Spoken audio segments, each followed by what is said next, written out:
Sugatan ng 4 na tauhan ng Philippine Navy sa nangyaring gitgitan sa pagitan ng Pilipinas at Chinese Coast Guard sa West Philippine Sea na magsagawa ng panibagong resupply mission sa Ayungin Shoal, ang PCG. Si Gab Villegas sa detalye. Alas 6:30 kahapon ng umaga, binabaybay ng 2 supply boat at 2 barko ng Philippine Coast Guard at Navy ang karagatan patungong BRP Sierra Madre sa Ayungin Shoal para magsagawa ng rotation and resupply mission. Nang banggain ng Chinese Coast Guard 21555 ang BRP Sindangan ng PCG.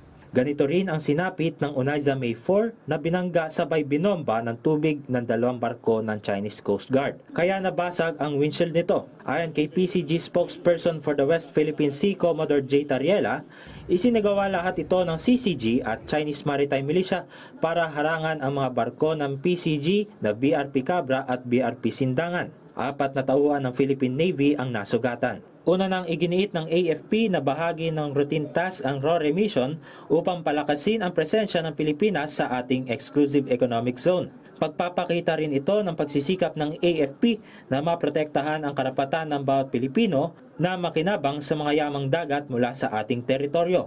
Samantala, nanindigan ng China na iligal na panghihimasok ang ginawa ng mga barko ng Pilipinas sa South China Sea. Para naman sa National Task Force on West Philippine Sea, patuloy nakikilos ang Pilipinas na naaayon sa international law, partikular sa 1982 United Nations Convention on Law of the Sea at 2016 Arbitral Award na naipanalo ng Pilipinas sa Permanent Court of Arbitration.